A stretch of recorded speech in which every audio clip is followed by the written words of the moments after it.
Welcome in, guys, to another episode of Bankroll Blitz. I am joined by Bobby Prop Holiday and Chelsa Messinger. How are y'all doing today? Doing good. I'm nice and caffeinated because I've already done 4 shows today. And first off the top, like I'm not a paid handicapper. Like, do I prognosticate? Yes.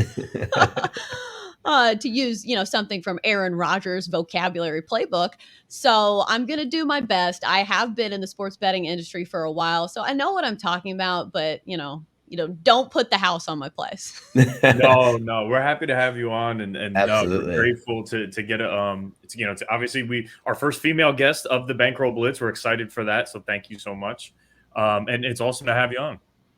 Yeah, I'm excited. So let's get rolling. Yeah, let's get rolling. First, Bobby, go ahead and talk about your weekend last week because, man, you absolutely killed it. Really quickly, so if anybody tailed me last week, I went 3-0 in the Bankroll Blitz. I hit Carson Wentz over 1.5 touchdown passes. He hit that in the first quarter. Adam Thielen over 5.5 receptions at plus money. He finished with 6. We cashed that on Sunday Night Football. And then Michael Carter over rushing and receiving yards was my Halloween spooky pick of the week because why else would you bet on a Jets offensive player? It it hit. So I went 3-0, and now Michael Carter is what everyone's talking about for this Jets offense. I'm glad I got in a week ahead of time, but I'm looking to replicate that this week, and excited, man. Well, let's go ahead and get into it. I'm going to start with my first pick. It's Operation Fade. And guys, I'm so sorry that we lost our first Operation Fade play last week with the terrible Jaguars. They stood no chance to cover that game. Well, this week, I'm going to go ahead and look at the Minnesota Vikings +6. For those who are not familiar with Operation Fade is we look at the top 4 heavily bet public games, and we find one where the public is going to lose. So I'll give a quick rundown of who's taken the most public bets. First, it's Chargers at -2.5, 80%. Raiders -2.5 at 80%. Ravens -6 at 79%, and Bills -14.5 at 79%. I'm going with the Vikings here. I know it's a road game, and traditionally, a lot of people think that teams off buys are just so much stronger. They have a chance to get healthy. They have a chance to have 2 weeks to prep for their opponent. However, this season, teams off buys are only 500, and last season it was a little closer to 60%, 66%. So I'm not too keen on just go ahead and backing a 6 or 7 point favorite just because they have a bye week and they're at home. The Vikings margin of defeat, they have a margin of defeat this year. It's -1. And all season outside of the lone Browns game, they've been competitive. The Browns game, I think they had every single chance to tie the game. They lost by 7 in that one. With the Ravens, they're still having trouble defending explosive runs. Yes, they have a top 10 run defense as it stands statistically. However, they're not an efficient run defense. What's also very terrible for this team, and a reason why I want to back the Vikings, yeah, we know Kirk Cousins hasn't been fantastic, but the Ravens pass defense is 32nd in the league. And most of that's equated by injury. I'm a Bama guy. I love Marlon Humphreys. I love Averett. They're both Bama guys, but they just aren't deep enough to consistently stop the pass. And that bodes well because they're not going to be able to stack the box because they just don't have the best cover corners. And I think that it allows the Vikings to stay competitive throughout this entire game. So for that reason, I'm going to back Vikings +6. One more tidbit I'm going to add on that I want to make sure I make this clear. When a team is taking 75% of the action, 79% of the action, it makes no sense for the line to go from -7 to -6. Those are kind of little small tidbits that you need to pay attention when you're going to try to fade a side, is see where the action's moving based on the amount of bets on the side. And so I'm backing Vikings +6. Well, here's what I feel about the Vikings. They're kind of like the Eagles for me, that they have this high potential. Like if their offense is rolling, it's rolling because they do have good pieces on their offense. Kirk Cousins, if he gets going, he obviously has Justin Jefferson as a downfield threat and a solid run game. It doesn't matter if it's Dalvin Cook or Alexander Madison. So they're a team that I have trouble trusting because we've seen some of the throws that Kirk Cousins makes, but I definitely see it as a team that you can get some value on if it's the good Vikings and if Yes. it's the good Kirk Cousins. No, it's true. They've been Jekyll and Hyde all season. They do have the potential. I mean, they have all pro caliber players at the biggest positions. At wide receiver, Kirk Cousins has shown he can be, obviously a Pro Bowl doesn't mean much, but an all pro caliber player in some regard. And now Dalvin Cook is back. You don't know what you're getting from the Vikings every single week, but if I'm getting 6 points, I feel a lot more comfortable with them. Especially against such a porous pass defense as the Ravens. Yeah. It really is going to help Kirk Cousins out, get himself established. Yeah, look what the Bengals were able to do with Jamar Chase. And, I put a lot of praise on Marlon Humphreys throughout the season, but he got absolutely torched by Chase. And I think that it allows Jefferson to do something very similar. Yeah, one thing before we move on, because the stat we're going to see flying around everywhere this week is Harbaugh, 9-5 against the spread coming off a bye. Do you think coming off a bye is different when it is a good head coach? Absolutely. I think that in any regard, you think when the coach is a tremendous coach, they know how to get their guys prepared for the game, and they do use those 2 weeks to prepare very, very heavily. I just think that this is a situation where you have to go back and look at Harbaugh's always had a very deep defense. They don't have that they don't have that this season. And no matter how healthy you want to get, when you have 14 of your top players on the IR, it's one bye week's not going to do it. They're going to need to just figure out a way to inch out wins, as many as they possibly can, and get to the offseason and try to have a successful season. Awesome, Bobby. Let's go ahead and hear your play on the Falcons game. So I'm going over to this Falcons-Saints game. I'm kind of riding the Carson Wentz last week. It was over 1.5 passing touchdowns. I found another one I like at plus money. Matt Ryan over 1.5 passing touchdowns at plus 115. He's hit this in 5 of 7 for the season. He's had 2 passing touchdowns against New Orleans for his entire career in 14 of 26, so about 53% hit rate. Now, I guess the strength of this Saints defense is their rush defense. The secondary, we've seen they're more opportunistic. They love to gamble. We saw that last week with the pick 6, but they have given up big games to Daniel Jones, threw for 400 yards and 2 touchdowns. Tom Brady last week, 375 and 4 touchdowns. Sam Darnold earlier in the season, 300 yards and 2 touchdowns. I think it's going to be hard for Atlanta offensively to get the ground game going. And I like Matt Ryan here to get Matt Ryan 2 touchdowns, and it's plus money. I'm a fan, especially at the plus 115. I figure by kickoff, maybe down to minus 105, maybe plus 105. But plus 115, I really love this line for him to hit 2 touchdowns. Even though Calvin Ridley, we know, is not going to be around. It's Men's Mental Health Month. I hope he gets right. Completely support that guy. But Kyle Pitts, Russell Gage, these guys can get it in the end zone. And maybe Hayden Hurst shows up this week because he didn't show up for me last week. Yeah, go ahead, Chelsea. Take this one away. I was just going to have a question about the spread on this one because what is it? Falcons plus 6. Normally, yes. I would love to pounce on this spread when you're looking at a divisional dog because these games usually play a lot closer. We saw this with the Steelers last week, getting 5.5 points, and they ended up winning outright. So I think these divisional games play a lot closer. But that being said, the Falcons are on the do not bet list for me. This is a team that is so all over the place. We talk about volatile teams. I think the Falcons are number 1 for me over the past, 3 years? Yeah. And the sad thing is they were really getting it together. There was a 3-game stretch where they were putting up 20-plus points a game. Oh, my God, it's starting to click. Kyle Pitts looks like the guy number 4 overall we drafted.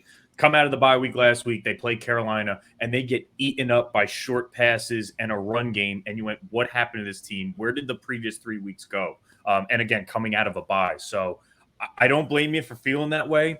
I love this line at plus money. It's 2 touchdowns for Matt Ryan in a game where I don't think they're going to get the running game going against this Saints defense. So if they get in the red zone, I like Matt Ryan to a little bit run to the right, maybe Kyle Pitts, maybe Hayden Hurst. Plus 115. I love it.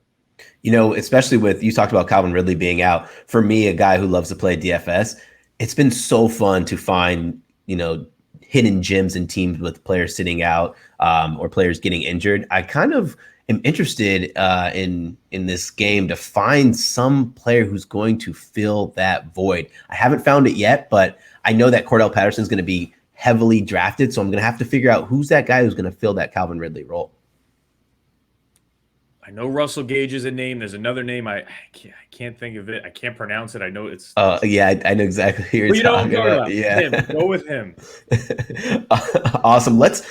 So we have had a lot of controversy about the COVID-19 vaccination status. And so we're going to turn to a game where the star quarterback is out and the line has moved 8 points. Chelsea, go ahead and kick it off with your Packers versus Chiefs pick.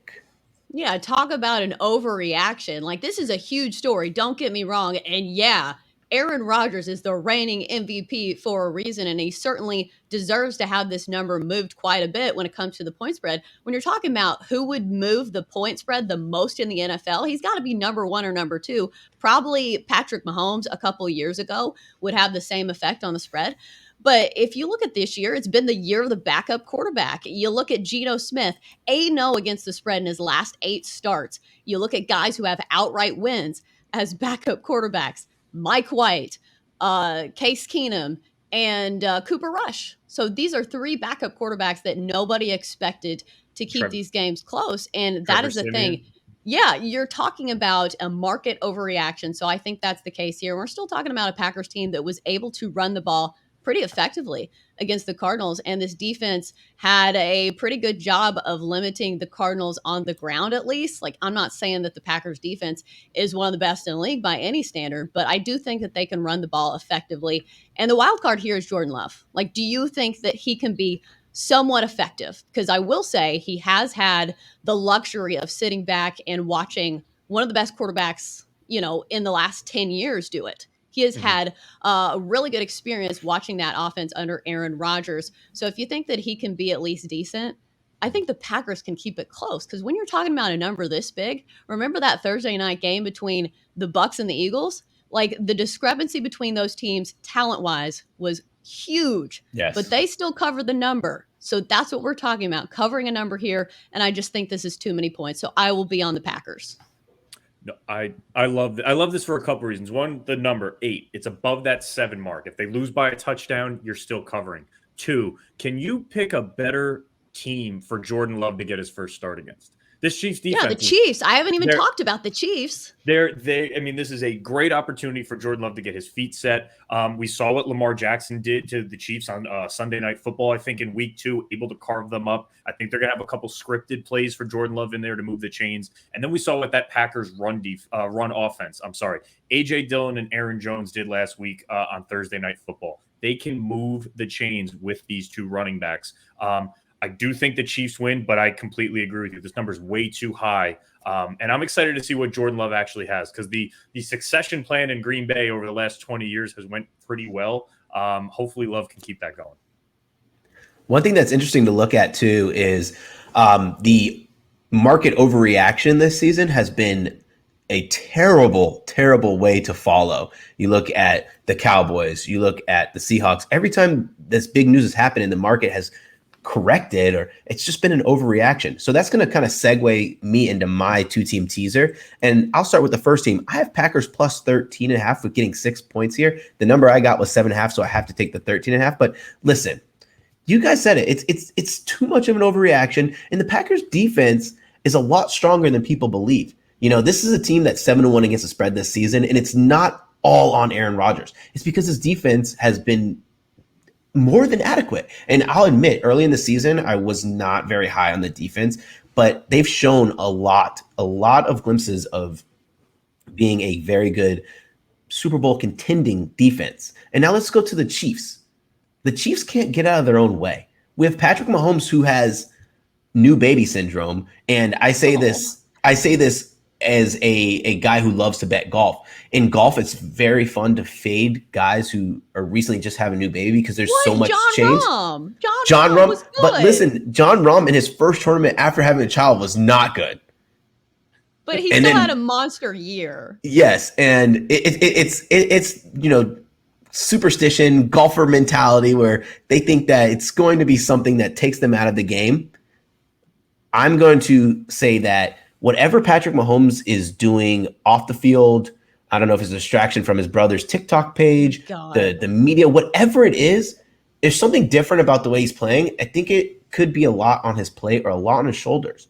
If you see a lot of times when the offensive line is breaking down, Patrick Mahomes has this mentality that he has to do it all, and that's the reason why they're turning the ball over so many times. Patrick Mahomes leading the NFL in interceptions thrown. This offense is turning the ball over almost 2.4 times per game. What also is a very telling sign of there's something in the locker room going on or something in someone's head is they're getting penalized a lot. We have a Super Bowl team, a team who's just constantly in the Super Bowl. You have to find something is going on that we need to correct here. Until then, I'm going to keep fading them. They're 32nd in defensive efficiency, and that's against the pass and against the run. So you're telling me we have Jordan Love coming in here? Like you said, what better opportunity does he have than playing against a terrible defense? And also the Chiefs, what have they covered 4 of their last 18 games? Yes. Like, how are you going to lay that big of a number with a team that cannot cover spreads? And until they prove that they can, I'm going to keep fading them. Yeah, no, it's a team like you have to almost auto fade at this point. And I said the Lakers. Yes, like the Lakers. And I said it was 2 podcasts ago. Their average margin of victory in games they win is only like 3.8. So, I mean, I'm getting 13, you're getting 8. Like, that's a ton of points. For the second part of my teaser, I'm going to the Rams here. And I think that a lot of people are going to overreact and back the Rams blindly with the loss of Derrick Henry. And I'm not going to do that. I'm going to go ahead and tease them down a little bit. The Rams, their pass defense is very good. They're 4th in the NFL in pass defense. And they're playing against a Titans team who's losing a 2,000-yard back. You just don't replace those kind of guys. And, Derrick Henry is the kind of back who can run behind a banged-up offensive line, find holes, and break for a touchdown at any moment. I don't think McNichols is that kind of back. And I think we're going to see a very different Titans offense here. And so I'm going to go ahead and have to back the Rams. I think the Rams have a chance to cover the number, but I don't like that market correction on the number, so I went ahead and teased them down. I mean, you know where my allegiance lies on this one. I'm a Titans fan. We go head-to-head this week. Oh, I didn't know that. Well, at least I guess I'll stumble into this one. I had this game circled on my calendar the last couple of weeks as a Rams fan because it was the one I was expecting an upset. Derrick Henry kind of changes all of that. If you look at Ryan Tannehill, he has a ton of success in the play action pass as a passer because you have to respect Derrick Henry so much. You have to load the box with 8 or 9 guys just to hope to drag this guy down. If you take that element out of the equation and you have Ryan Tannehill throwing the ball 35, 40 times, I feel a lot more comfortable, especially if there's no threat. You can have an extra secondary defender out there. You don't need the linebacker in the box to stop a run because, like you said, McNichols doesn't scare me, maybe out of the backfield, but not between the hash marks. I am going to back my Rams as a homer, but getting this at 1.5, and then the Packers we talked about, I like your teasers, man. I can't lie to you. You're very successful with them. I think we've lost one teaser all season, and that was the Lions. But Chelsa, give me the opposite side of this. Give me the Ryan Tannehill will take down my Rams team. Oh, I'm not on the Titans. I'm a Titans fan. But like you said, this is not a normal running back because usually in the NFL, the replacement level for running backs, it's next guy up. We've seen it with the Ravens. But Derrick Henry is a 6'3", 240-pound hole to fill that nobody's filling. I don't care if it's Adrian Peterson, but he's, a little long in the tooth. I don't think we're going to see the Adrian Peterson that we saw once in the NFL. And you're right. Ryan Tannehill has thrived with Derrick Henry. These two go together like peanut butter and chocolate. He is so good at that play action pass, and they really need each other to do big things. So I think it's going to be a tough day, especially we've seen what happens when a defensive line can get pressure on Ryan Tannehill. We saw it against the Jets. They sacked Ryan Tannehill, I think, 5 times. And in the first game of the season against the Cardinals, Chandler Jones by himself had 5 sacks. So I think it's going to be a tough day for the offensive line of the Titans. And we're going to get our first look, hopefully, fingers crossed, of Von Miller in some horns, which I'm excited for. I mean, if this Rams defense got Clay Matthews 8.5 sacks, I think it was 2 years ago, Von Miller is not someone like Clay Matthews who's at the end of his career. He still has a lot of juice left in the tank. I'm curious to see what he can get going.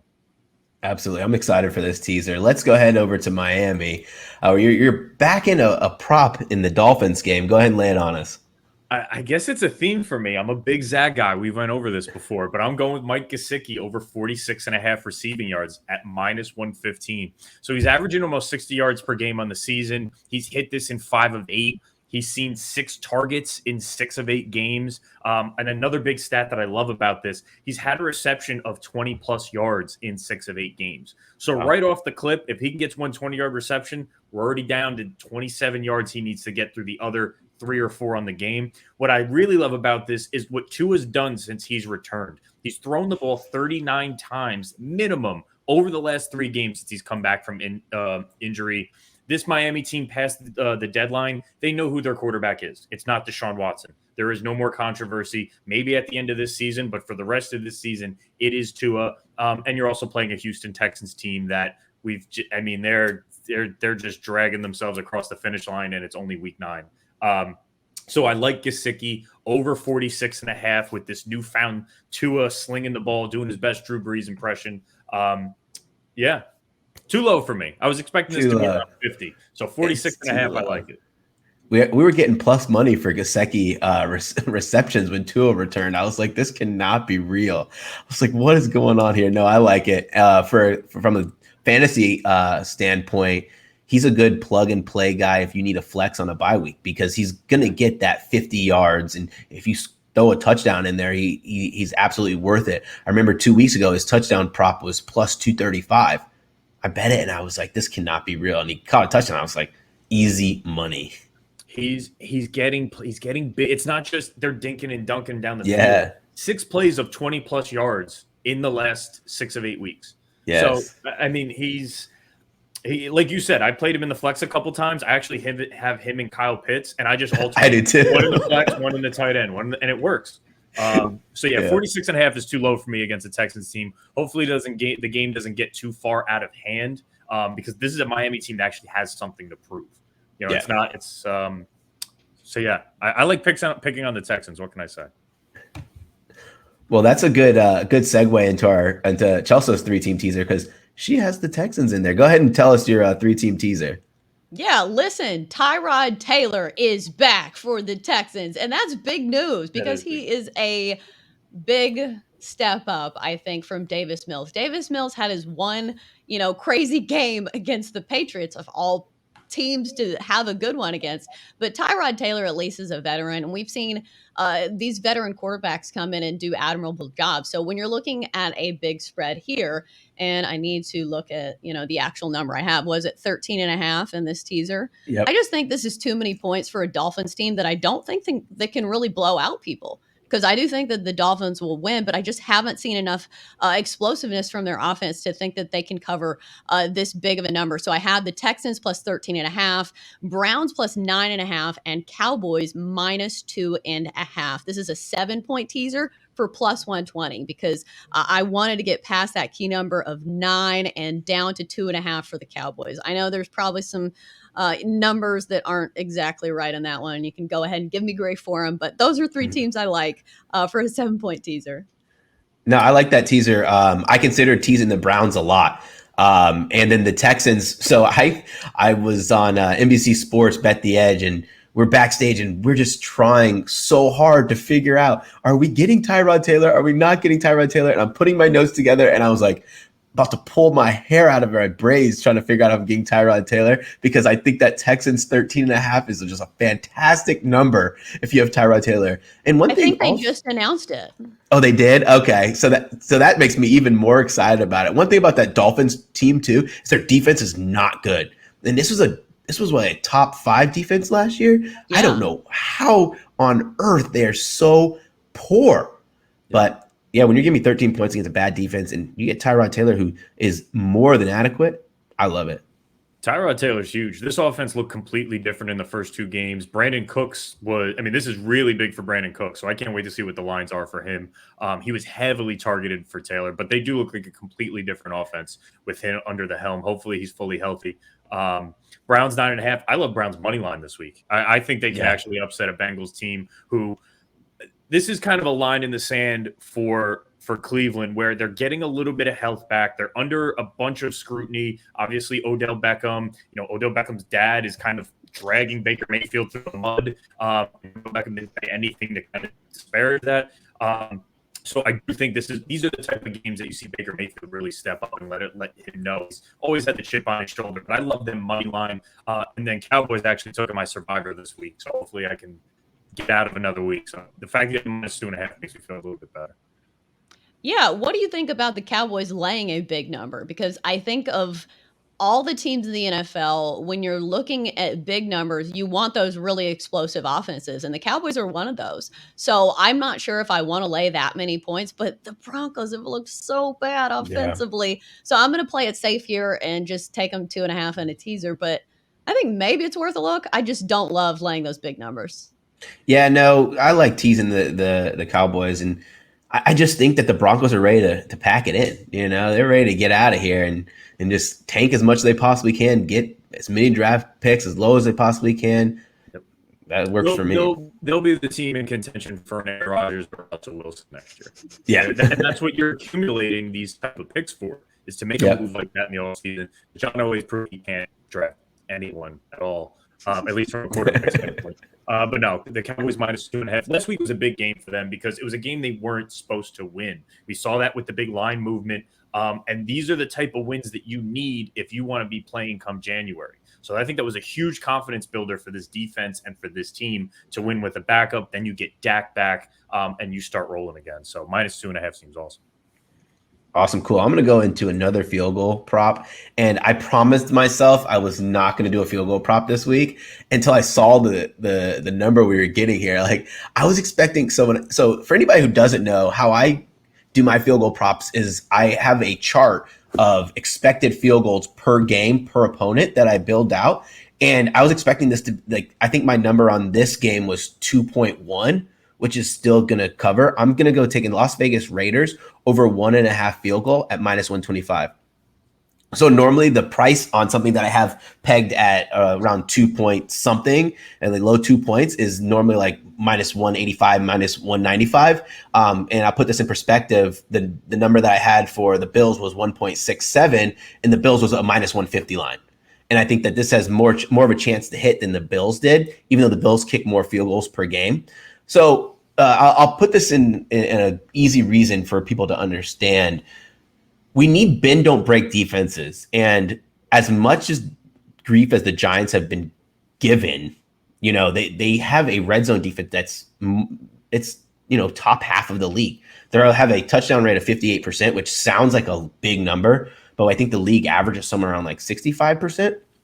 So, and in their last three, their touchdown rate is 50%. And then against Kansas City's red zone touchdown rate was 33%. Well, the Giants also are top half of the league in field goals allowed per game, actually top third of the league in field goals allowed per game, where we have a Raiders team who's hit that number in 5 of 7. The one game that they didn't hit it against was that Bears defense. And that Bears defense, like I said earlier in the season, they don't allow a lot of field goals because they don't allow teams to get into position to field goals. And if they are, if teams are scoring on the Bears, it's generally bigger plays.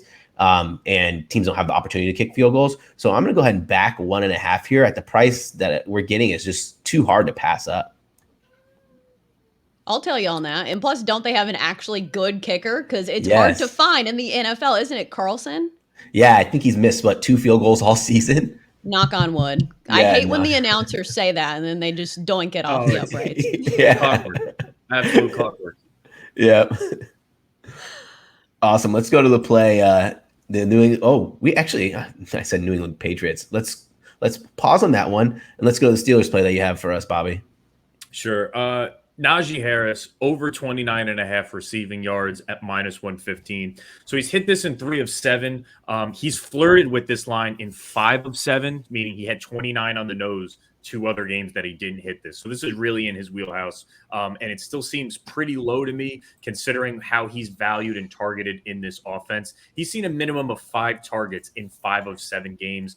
This is kind of a market correction for last week. It was a dogfight with Cleveland, a 15-10 game, and the running game was really going. He got 26 carries. It was his most carries of his career so far. I think that changes a little bit in this upcoming week where he gets a little bit more involved again in the passing game. When he does, the Steelers score more points. Certainly, if I can see this, Mike Tomlin can see this. So 29.5, I do expect him to be around 4 receptions. I think that's at least a floor for him. Yeah. We've seen him get 14 receptions at least one game this season. So Najee Harris over 29.5 receiving yards. You know, it's interesting. I did a 10-leg prop parlay, and the leg that lost last week was Najee Harris. And I was so mad because I'm a huge Bama guy. And I literally the day before dressed up as Najee Harris for Halloween. And we're sitting at the airport, and I'm just like, I'm in Pittsburgh, you know, watching the game at the airport at the Pastrami Brothers, like, everything was going so perfect. And I'm like, I'm next to my mom. My mom's not a big bettor. She's not a big football fan. And she just sees me begging the TV, come on, Najee, one more catch. And I got hooked on him. And I was like, this could not be real. You had over 3.5 receptions, I'm guessing? Yes. I was like, there's no possible way. But no, it's going to be a different game script. That game, like you said, was a dogfight. And I like Najee to get the receptions and get the yards. Let's go into Chelsea's last play to wrap things up. Go ahead and lay it on us. Yeah, I'm going to be taking the Patriots minus 3.5 at the Panthers. This is not a Panther team that I feel like has been very impressive. I know to start the season, everybody was super high on the Panthers and this defense, but they had lost 4 games in a row entering last week's game against the Falcons, and they beat the Falcons. Like, am I supposed to be impressed by that? Meanwhile, the Patriots have gone toe-to-toe with some of the best teams in the NFL, shutting down some of the best quarterbacks in the NFL, making Justin Herbert look human with 2 interceptions, making Tom Brady almost look human.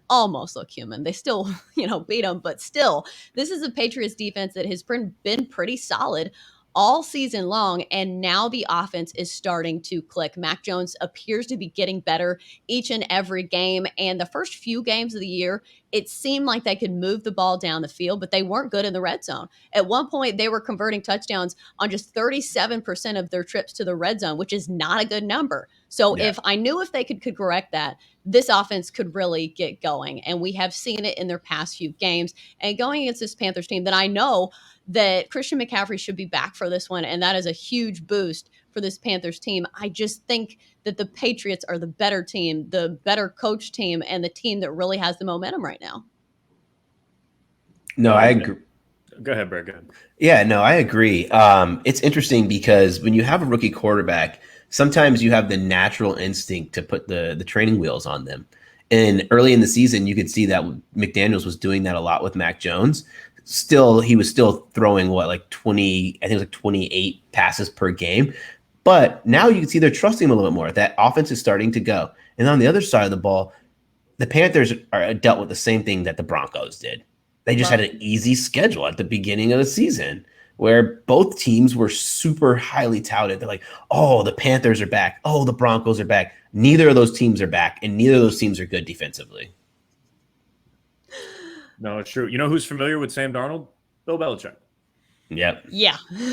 So I fully expect to see that on display. Is McCaffrey official? I haven't looked yet. I got him on my. I think IR.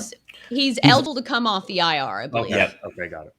No, I mean that would make a world of a difference, but I still don't think this Patriots team. They are hitting their stride offensively. They are clicking. Damian Harris has looked very, very good the past couple weeks. And yeah, they actually use that short passing game as a form of a running game. That's why you see so many attempts from Mac Jones. A lot of it is slants. A lot of it is screens. They're doing these things to get his feet wet, get him acclimated, get a couple completions early. And then the end of the game, he's really opening it up. We saw that with the touchdown against the Cowboys late against Diggs. They are letting him spread the field a little bit later in the game. But I do like this spread. I do like minus 3.5. It'd be interesting to see if McCaffrey plays. Chelsa, I want to thank you for jumping on the show with us. I've been following you for quite some time now. I think like back in the picks and parlays days where. Oh yeah. Yeah, I've seen your videos, and You're an awesome person. So thank you so much for coming on the show.